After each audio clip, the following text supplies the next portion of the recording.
Good evening and thanks for joining us. It is the day millions have been waiting for. The United Kingdom is the first country in the world to approve the Pfizer BioNTech vaccine for COVID-19, a vaccine that has been shown in trials to be 95% effective. The vaccine has been authorized for emergency use in the UK.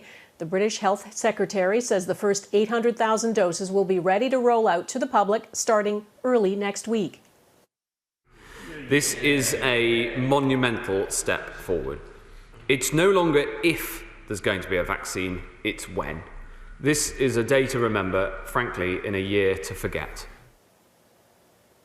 It is a massive breakthrough, considering the world hadn't even heard of COVID-19 a year ago. The scientists at Pfizer and BioNTech did in 10 months what usually takes 10 years. Millions of doses are already in ultra-cold storage in Belgium and will be shipped to the UK in thermal boxes as early as tomorrow. There are huge logistical challenges, though. This vaccine is the one that must be stored at minus 70 degrees Celsius. Because of that, the UK says the first vaccinations will take place in hospitals that have the facilities to store those vaccines, and that means the most vulnerable residents in nursing homes will have to wait. This same vaccine is one of 4 candidates going through the approval process here in Canada. In a tweet today, the federal health minister called the UK approval encouraging. Patty Hajdu says Health Canada's review is ongoing and is expected to be completed soon. We'll get to Canada's vaccine plan in a moment, but we begin in the UK, where the biggest immunization program in history is about to begin. Goomansingh has tonight's top story. The Prime Minister, who himself almost died of COVID-19, is now leading the world down the path of a mass vaccination program. It is the protection of vaccines that will ultimately allow us to reclaim our lives and get our economy moving again. Britain granted the Pfizer BioNTech vaccine emergency use approval. The move follows months of unimaginable grief. The UK has the highest official death toll in Europe. The safety of the vaccine has been scrutinised independently by our Commission on Human Medicines, and no stone has been left unturned.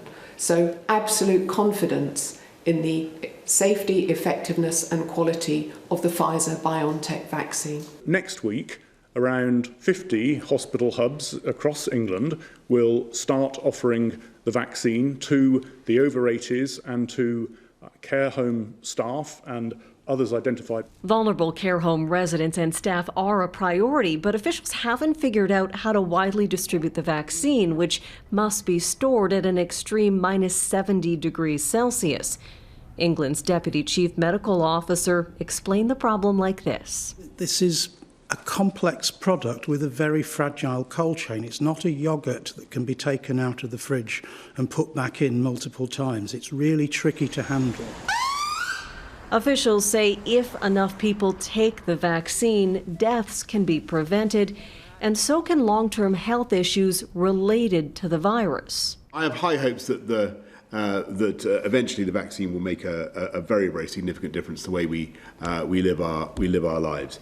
Vaccinations will start early next week and continue for months.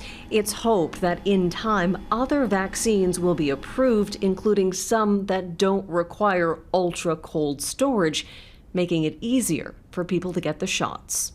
Goomansingh, Global News, London.